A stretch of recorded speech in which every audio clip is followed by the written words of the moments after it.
Hello, North America. This is Sports Center, noon edition on FAKESPN.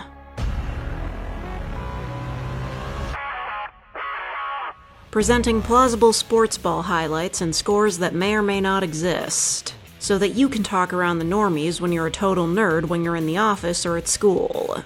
I am your host, and here are today's highlights from various games across all of sports. First off is baseball. We had an exciting game last night when the Toronto Blue Sox took on the Miami Parrots in Miami. In the second inning, Toronto's Max Donohue stole third base and followed up with a single by Julian Bowie to make it a 1-0 game. Then Bowie made a third base hit after Charlie Klobuchar made a monster swing toward center field. Then in the bottom of the fourth, a 3-run play by the Parrots hit by Manny Mendoza made a big play to make it 3-2. Then the Parrots made the first home run of the night, again by Mendoza, to make it 4-2. After a 4-ball play after 2 strikes on Brandon Kennedy to make the bases loaded for the Blue Sox, a home run grand slam by Julian Bowie made the Toronto fans in the stands go wild to make the game a 6-4. With a double play hit by Victor Saladana to put the game into a possible overtime situation. A quick change in pitchers by the Toronto manager from Billy Kilgallen to Tomoyuki Honda made a strikeout play on Austin Tyler to win the game. Toronto Blue Sox's win over the Miami Parrots 6-4. Last night another big game happened between the Los Angeles Souls and the Portland Beavers in LA. That happened at night, so many of you on the East Coast were sleeping, so here's a recap for all of you. The first inning saw a home run hit by the Souls' Lucas Kumo that was the only hit for 6 more innings. An almost home run by Kumo was caught by the Beavers' outfielder, Jong On, in the bottom of the fourth. Then a double play by the Beavers, started by hitter Jackson Kendall, caused the Beavers to take a 2-1 lead. Then the Souls took a tie with a ball run by Donald Sanders turned into a run by Alfonso Rodriguez to make it a 2-2 ball game at the bottom of the ninth. In the top of the 10th, the Beavers made it a 3-2 game by a home run by Jong On with a long swing to the left field. But a strikeout by David Romero by Souls pitcher Andre Perez turned it back for the Souls to win the game. With a Lucas Kumo double play walk-off home run to make it a Souls victory in LA and a key match in the race to control the American League West.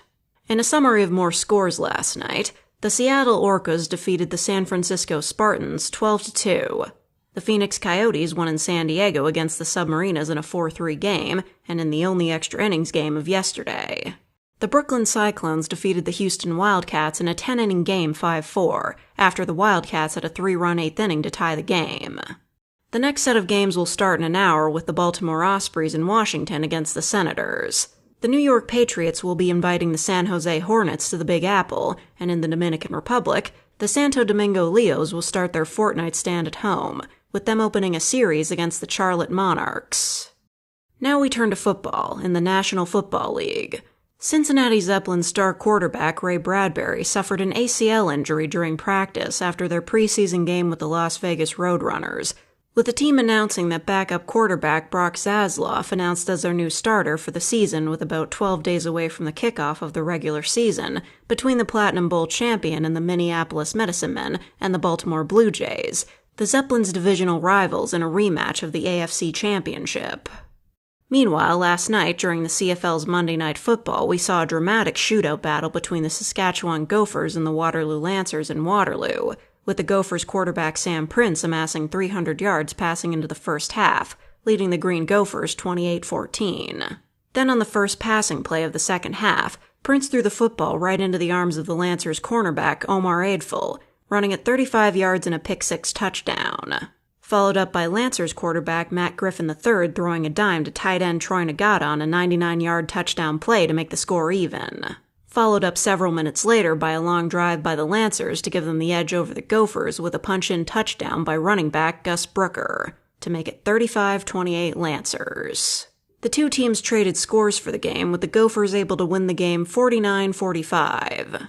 Sam Prince threw the ball into the end zone and was blocked by Omar Aidful in front of 3 of the Gophers' wide receivers to win the game, in the highest-scoring CFL game in over 25 years, and the highest on Monday Night Football in Canada. Truly an amazing game. Finally, we go to Olympics coverage from Berlin, where we saw a dramatic final in the 800-meter freestyle between the American Zach Welsh and the Canadian Alex Ivanov, who is an ethnic Ukrainian immigrated to Canada as a child from Crimea after it was annexed by Russia, as the two swim across the pool, breaking the Australian and Hungarian swimmers. In a race decided by 0.3 of a second, Ivanov won in an upset, raising the Ukraine flag at the medal podium. Now we turn to the rest of the SportsCenter crew to talk about more sports, after these messages.